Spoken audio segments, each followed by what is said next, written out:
Hello and welcome to the Political Dispatch, the podcast that explores big issues and ideas in a conversational way. My name is Lily Mott. I'm Sidd Kurapati. And I'm Tom Spare. In each episode, one of us will guide you through a compelling topic, examining the politics, policies, and key players involved. Today we conclude our two-parter on the 2024 US presidential elections. Our focus will be on the election results and the potential fallout of those results.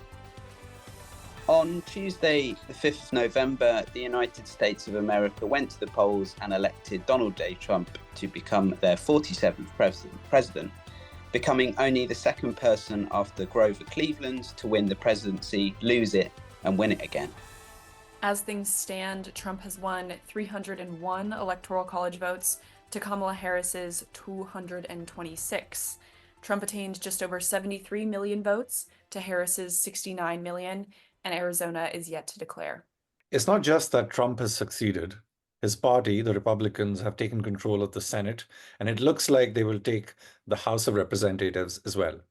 This means that the Republicans will have full control of the Congress, which is key to passing the legislation that will make Trump's campaign promises a reality.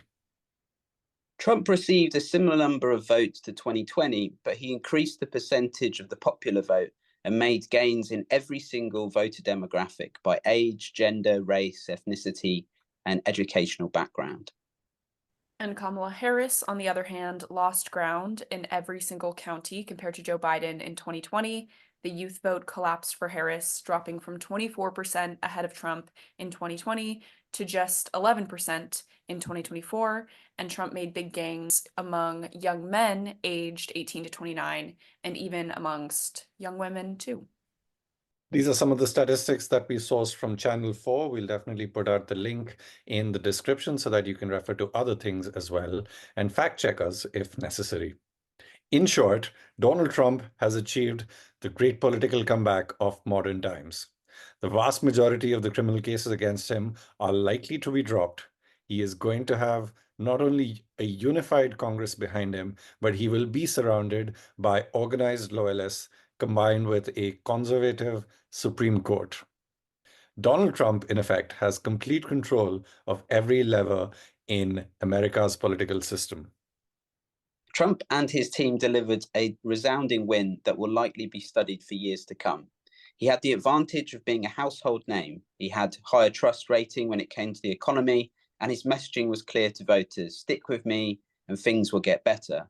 On the flip side, Kamala Harris was inheriting the reputation of a very unpopular Biden presidency, particularly the administration's unflinching support of Israel in action to prevent genocide from occurring in Gaza, which is now spread to the West Bank and Lebanon.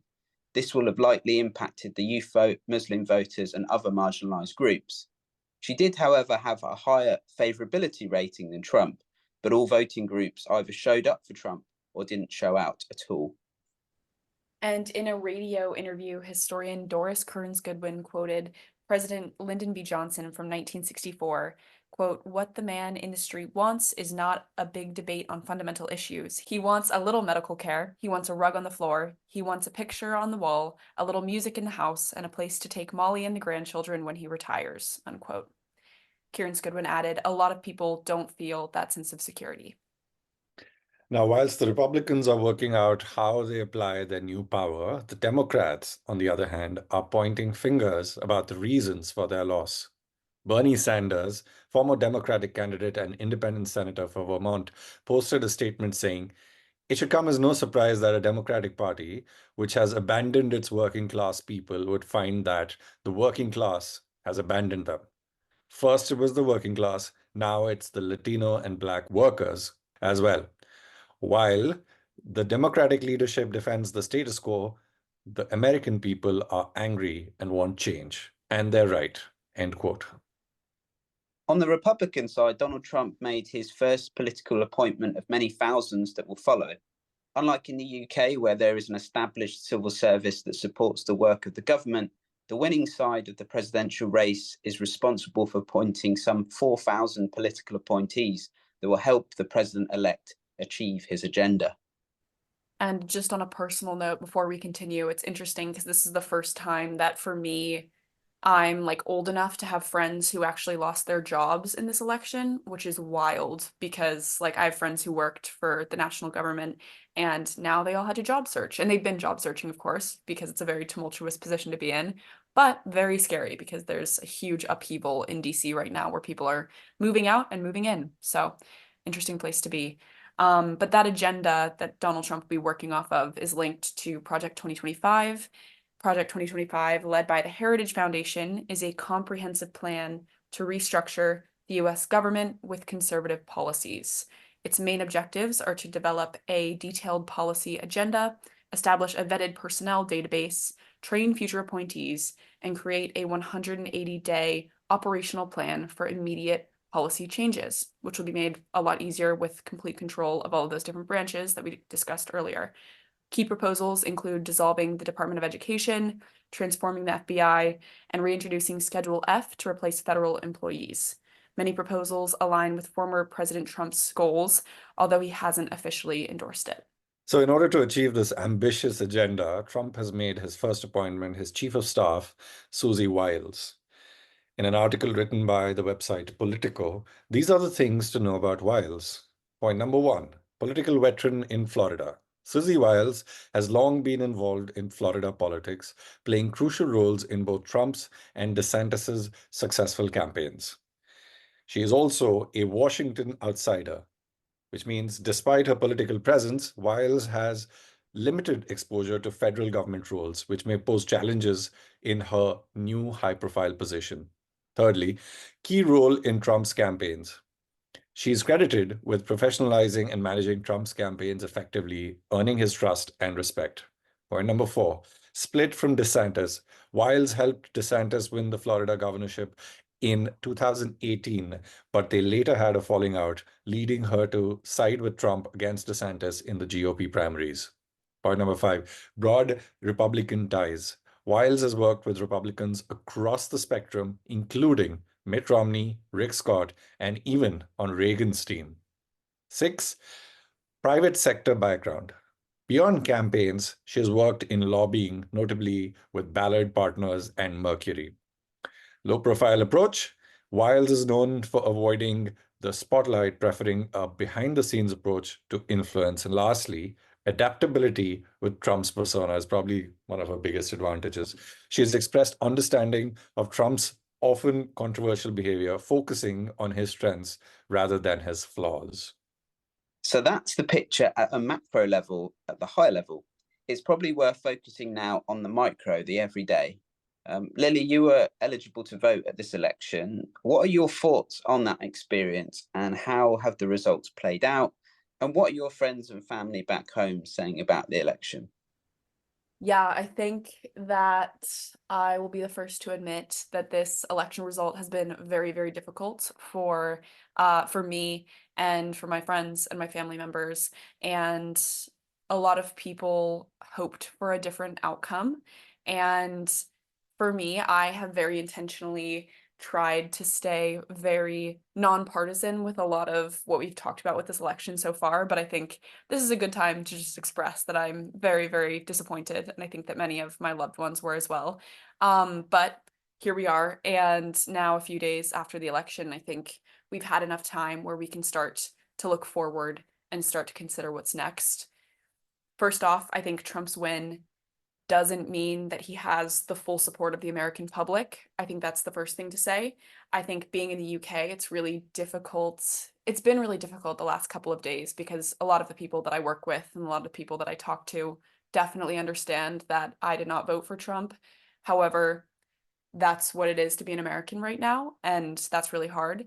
The nation is as divided as ever, and we saw millions of people turn out for Kamala Harris, and her campaign was inspiring and it was energizing for so many people who were not represented or did not feel represented by Trump's administration from 2016 to 2020 or by the Biden administration from 2020 to now.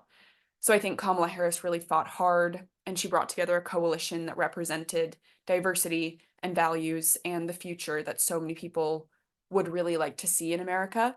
So I think it just makes it much more painful that we're not going to see that now.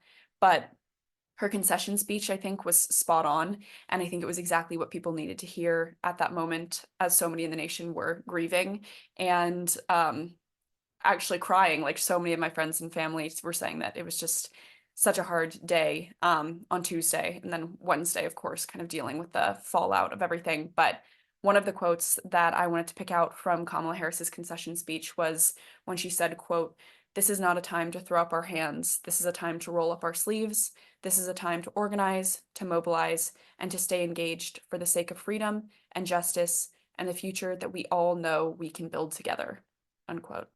So I think that message really hit home for me.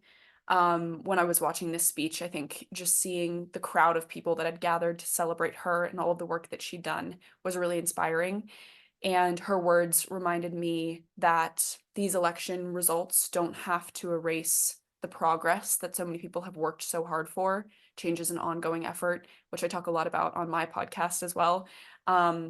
So we all have to live with this result, but it doesn't mean that we have to stop trying to make progress and trying to make change that we'd like to see. With Trump in office, again, we're faced with this difficult reality that for the next 4 years, his administration is going to be making decisions that impact all of us, not just Americans, all of us. So, especially with the amount of power that he has and the different levers of government, it's going to be really difficult to not be impacted by his administration. So that's why we all have to hope that he steps up to lead us and that he works in the best interests of the American people and, of course, people around the world as well, as we've already seen him talk some about Russia and Ukraine and Gaza and Palestine. And I just think that we really need to hope that he has the best interests of people in mind. That doesn't mean that everyone has to support him, but wishing for his administration to fail hurts America and it hurts other parts of the world. And that's not in any of our interests. So we're in a shared boat now. And if that boat capsizes, we're all going down with it. So I think just to shift topics a little bit, I think this election also brings up some really serious questions about the state of democracy in the US, but also democracy internationally. In a healthy democracy, especially in the US, our education system and our independent media have been very key pillars of that. And they shape an informed public, and that's essential for a fair, effective government. But right now, both with education and with our media landscape, we're seeing both being threatened. Schools are grappling with budget cuts and they're being forced to react to constant controversies and calls to change their curricula, which threaten teachers, which we already have a shortage of, and their freedoms of speech. And then on the media side, it's no secret that public trust in major news institutions has eroded, and this election made that very clear.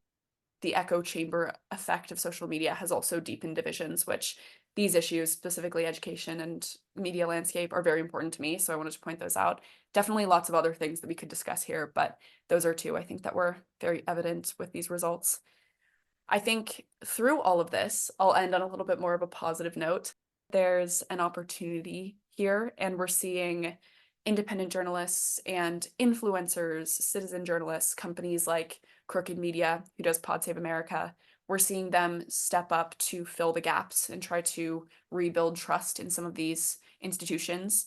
I think alternative media platforms, they don't come without their controversies, and there's definitely something to be said for people who are not trained as journalists becoming journalists, which can be very controversial. We've talked about this a lot in my master's program, just as far as is that something that we should be seeing. But I think we saw Trump really take advantage of independent media, things like Joe Rogan and working with influencers who typically are a little bit more right wing. That appealed to many, many people. And we also saw Kamala Harris do it when she went on Call Her Daddy, but maybe to a lesser extent than Trump did it. But I think if we can really encourage independent media to stay committed to facts and to maybe do more responsible reporting and fact checking and things, independent media can become a real force in countering misinformation and fostering a healthier, more engaged public because they feel like maybe they're more relatable and more approachable than some of those institutionalized media outlets are. But I think if people can see varied perspectives and they can see their stories represented in the media, it might make for a better relationship between the media and the people which I think we need. And that's essential to a democracy. So I think Trump's win, I'll end with this, it marks a new chapter in the US, and I think there's a lot of work to be done. But I don't think that it's hopeless. And I think that this is just an opportunity to keep advocating and participating and supporting people who are working for change and who are fighting for a fair and thriving democracy. So with all of that said, with that little rant, which I feel like I've been holding inside me for the last few days, I'd love to hear your guys' thoughts as well, Tom and Sidd. Thank you so much for that really heartfelt and really insightful, you know, like you said, rant.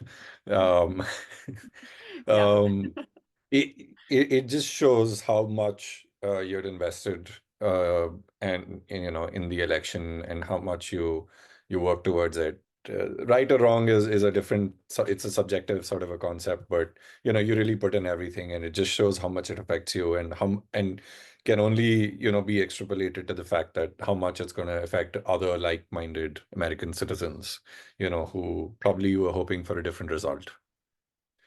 Definitely. Right.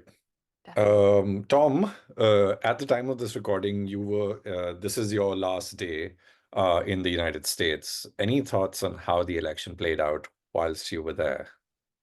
Yeah, cool. Thanks, Sid. And yeah, I'll just echo that really, Lily. I think that's a really good summation of what you're feeling at the moment, what people you know are feeling, and probably a lot of people across the US are feeling too. Um, when I arrived in the US on the 25th of October, I could see Trump was doing well. He was popping up in different places in terms of like adverts, and I didn't really see much of a presence of Harris in a lot of places. Um, like for example, he was popping up during the World Series, like we had adverts well placed and that sort of thing. Polling was remaining steady going into the last couple of weeks. He was ahead in key swing states, and a lot of people have actually said about the polling, saying, "Well, they're off again. You know that they're not a very good indicator." But actually, the race was so tight that it was between like 2 and 3 percentage points, and Trump won by 2 or 3 percentage points. So it was very difficult to determine that. I think a lot of people underestimated who was going to vote for Trump, though, which is quite interesting. I thought at the time when I arrived that he would win the Electoral College, but not the popular vote. But after the Madison Square Garden rally, the wheels seemed to come off the campaign, and that was what was being presented to us. You know, when you're consuming the media, and then Harris's popularity sort of surged. But then I suppose there's a difference between hoping someone's doing well and someone actually doing well. And I suppose that's the story of this campaign. On the TV, I saw a lot of people speculating that Harris was gaining momentum. There was a growing confidence across the Democratic apparatus.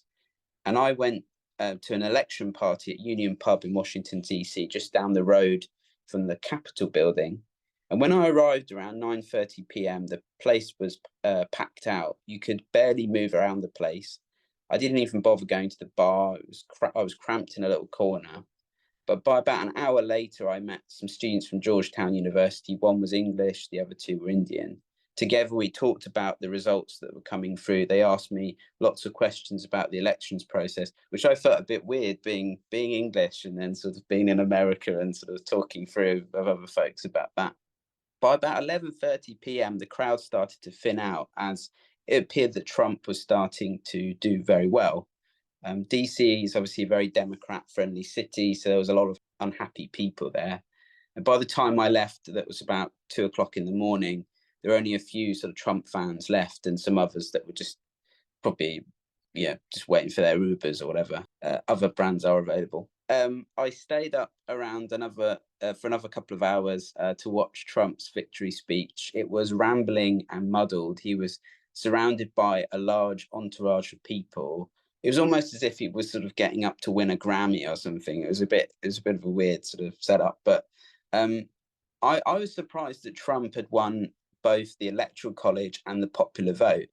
But the day after, on the Wednesday, I went to visit the Capitol building, where Congress meet, debate, and vote on legislation. A building that, in 2021, there was an attempted coup by Trump supporters. So I was sort of thinking about that actually as I was walking into the building, and it revived me after a long night. I think I'd only had about 4 hours sleep, but it made me think that the US has experienced so many waves of political upheaval, but the Capitol building has always stood there. But the British came and burnt it down. But it was rebuilt and was made a lot better after that. And so I went on a tour, which was incredible. I mean, I saw the dome and all these amazing statues. And interestingly, the statues that different states choose to have in the capital, which they can swap in and out, including Johnny Cash, which was pretty cool. So that was great to see Johnny Cash in the Capitol building. And I also went to see in the galleries of the Senate and the House of Representatives. And I was literally walking through the halls of power. After that, I went to the Museum of Palestinian People, which is a much more intimate space than the Capitol building. I learned so much about Palestine and its history. And it also gave me a very personal account of what's happened to Palestine over the course of history. Lots of empires and regimes and religions and groups have come through the area of Palestine, which has chopped and changed over the time. And there was a lot of emotion there. There was also honesty, and there was reality there too. And it taught me that there's always more than one side to the story. And we have to remember the people involved, their hopes, their dreams, their fears. And this is something to remember about the election too. Millions of people voted. Every single individual had their own motivations and reasons to be turning out or staying at home for backing Trump or Harris or a third-party candidate. The situation in America at the moment will seem bleak to so many, and Trump's policies will have a huge impact on women, on the education of the poor, growing inequality, potential hikes in interest rates again, and inflation, immigration and the environment. But we do have to consider Trump's temperament. Will he be like Boris Johnson in the UK, blow this golden opportunity to reshape his own country? And will the Republicans truly back Trump's plans? He's gotten rid of a lot of his opposition within his own party, steamrolled through a lot of the party. The old guard aren't there anymore. And can the Democrats mount a comeback? I also think it's interesting that there's so much focus on, look at all these sweeping changes he's going to make. But we said this about Obama in 2008, that there was going to be this huge change in the way in which America works. Are we in a post-racial society? And that never came to fruition. And I wonder how much the system, even when it's fully aligned like it is at the moment, whether that can last, and whether we're just seeing another diversion in the long story of American history. And just one final thing I'd like to say. When I was in Atlanta, I went to the Jimmy Carter Presidential Center and I went to the Martin Luther King National Park. These are two incredibly important individuals in American history. Jimmy Carter held the presidency for 4 years, had one term, but he did far more outside of that presidency than he ever achieved while he was there.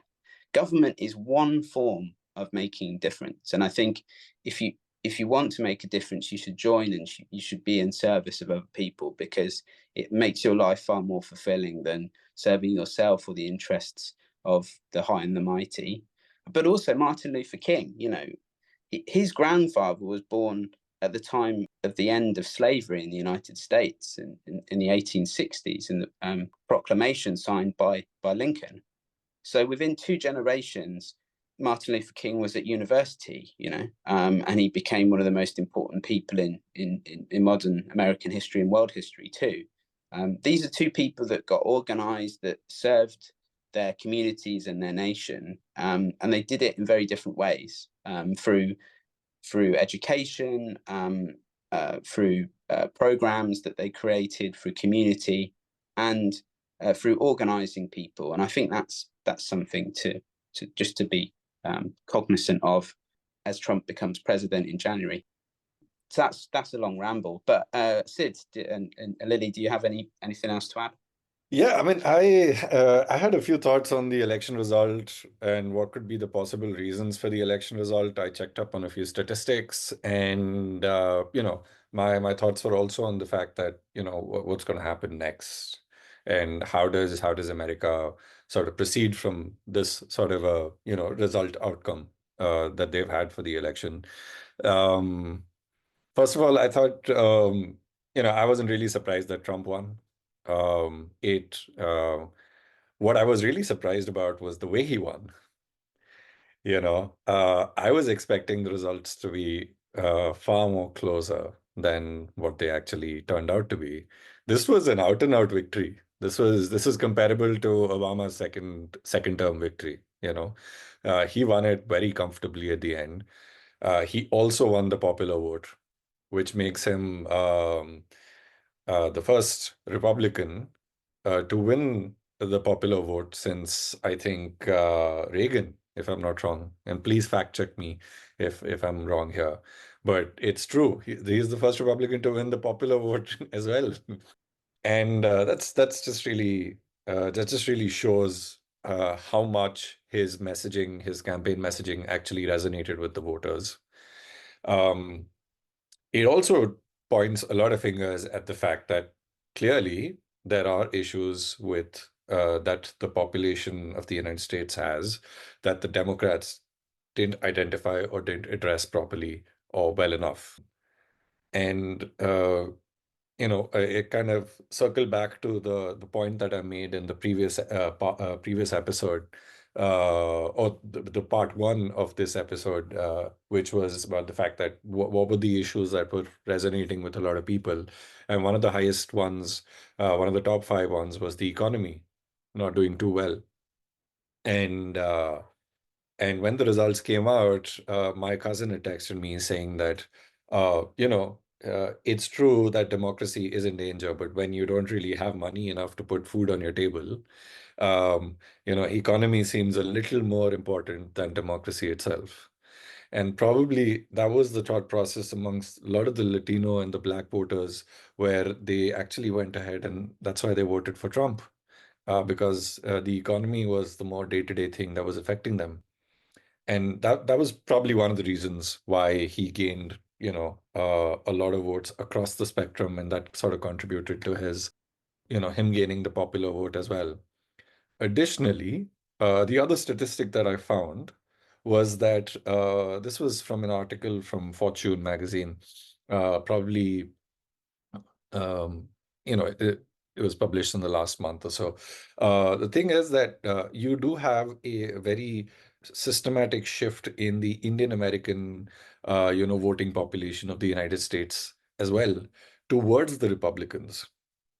So the statistic that basically said was that it was 20 around 2020 or so, it was 57% registered Indian American voters were 57% of them were Democrats.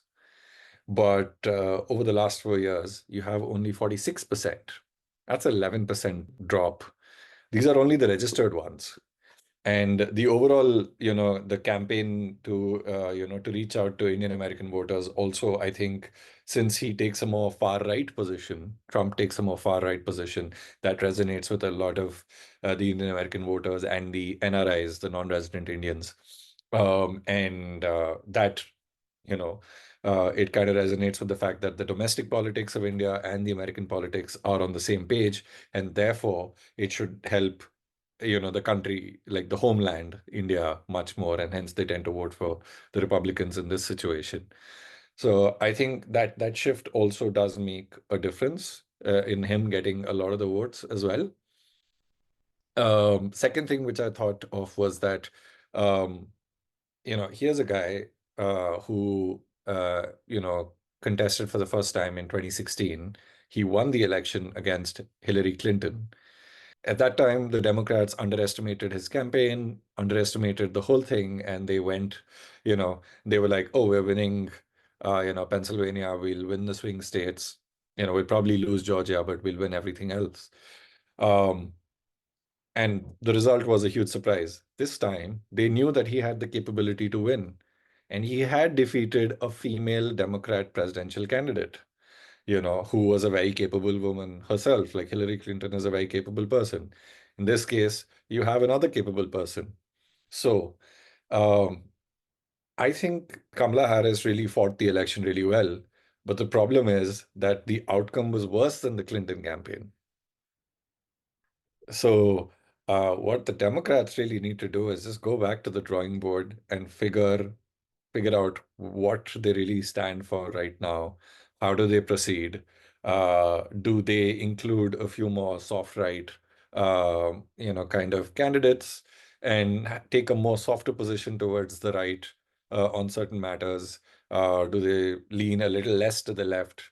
The fact that the working class actually doesn't vote for you shows the fact that, the right wing did a massive coup over there. Um, because the working class is usually your core voter base for center left and left politics. So losing out on them is a strange sort of conundrum to be in, and they really need to go back to the drawing board on that one. But I think the larger thing which I felt was that Trump won both his elections against two female candidates. Um, and the difference is that this time he is a convicted felon, and he still won the election. He lost the election against Biden, who has his own set of controversies or question marks around him. And it just, I don't know if it's right for me to say this, but it clearly shows that the American society right now, at least in my understanding, is not yet ready for a female president, like an elected female president. And that's very problematic, where this is a country which has a higher female population than a male population. And, you think that there'll be a little more extra support towards a female candidate, and you would want a more progressive democracy like the USA to lead the world in showing the fact that, hey, it's almost 250 years since our freedom, and we've not had a single female candidate, a female president. Not just for the sake of having a female president, but probably this is the time to do it. This is probably the best time to do it. But you don't really have it. So it really, brings a lot of it really raises a lot of eyebrows. It raises a lot of question marks. It makes me think a lot as to the current the status quo of democracy and the status quo of the mindset of American society. I think they're going through a certain amount of turmoil, and but there are a lot of things which bring a lot of hope. This is a country that has had democracy for 250 years, which in itself is a humongous achievement. So, 4 years are not going to change the fact that they're not going to have democracy. They're just going through a phase which is uncertain, but you got to work through this, and you got to make the best of it. And like Lily said, you want a Trump administration to do really well for the country with the larger interests of the country. Why would you want the government to fail? Because when you want the government to fail, everybody suffers. The only thing is that what's the direction that this Trump administration is going to take? And that's probably where I come to my third segment of my point, is that what is going to happen next now? You know, some of the things which Lily and Tom pointed out completely. I mean, I didn't know about the fact that they might want to dissolve the Department of Education. I wasn't aware of that, and my jaw really dropped when I heard you say that. And but the other things, the two people who I'm honestly very concerned about more than Trump is that they have a higher nuisance value. Elon Musk and Robert F. Kennedy. The fact that Elon Musk is going to be extremely involved in the US government now, and apparently he's going to be cutting down on government costs by the trillions by really eliminating a lot of government involvement, is it's a bit that is something which I find is very scary. He's already more involved. In fact, one news report that I read was that Donald Trump was on a conversation, on a phone call with President Zelensky of Ukraine, and while on the conversation, he was like, "I want to add, Elon Musk onto this call right now." So, this is a conversation that's going to be happening between two world leaders, and you suddenly involve a businessman very openly. It's not even like back channel talks. This is openly being done. So it kind of makes you wonder what's exactly going to happen. And of course, Robert Kennedy is the other guy who's probably going to be given charge of Department of Health, and he's going to apparently clean the shop and get rid of corruption in quotes, which is clearly not really defined. And they're going to cut down on, a lot of, and he's a known anti-vaxxer. So again, raising a lot of questions. So I think the next, few months are a period of uncertainty, but as with all good things, like democracy, they will sustain, they will thrive, and they will come back. Love that hopeful note, Sid. I think that was a really great analysis of just what's going on, and I also think getting the takes from your family and stuff. I think that's really important as well. Thank you for sharing that. Cool. Yeah. Thanks, Sid. Do you want to edit that long pause out? Jesus, my brain. Oh, good. Oh, yeah. Yeah. Thanks. Blame it on the internet connection there. Yeah. Yeah, I was just trying to take that all in because God. I mean, one of the essays for Maria in doing our MAs, but I wrote about social media, right? And I referenced Elon Musk and his ownership of Twitter X, and also his ownership of Starlink, which is the satellite system that runs around the world, and in its involvement in Ukraine. And there's a couple of times where Musk has sort of said, well, I'm going to back out of supporting this for Ukraine because he's been having conversations with Vladimir Putin. And also there's such a conflict of interest because Musk has billions of dollars worth of contracts with the US, as well. So that there's a lot of question marks to be had there. And Robert Kennedy Jr. Doesn't believe in fluoride in water, for example. That's been a huge health success story for the United States. It's there's just things like that you think this is quite incredible, but also it's the shifting narrative around fake news and other messages that are going out. So as soon as it looked like Trump was going to win, mentions of democracy being stolen just plummeted on X, and suddenly it went very, very quiet. And when I was listening to the podcast, the news agents, they were saying all of the fencing around the White House came down because there was concerns about sort of violence, and I think it was quite tangible. Some businesses were boarding up in DC, although the media were making a big thing of it as if there were barricades being put up, and that's not true. Some pharmacies were boarded up, and most places didn't really have anything. Those fences weren't for disillusioned Harris voters. They were definitely there for disillusioned Trump voters, and this is the sort of the difference really between these two approaches. But yeah, those two characters I think are definitely people to be watching out for. Yeah, I just want to add quickly 2 points. When Biden was elected after Trump's first term, the people of America had a very, very high expectations of Biden, but they didn't give him enough mandate to have complete control over the Congress. Correct me if I'm wrong.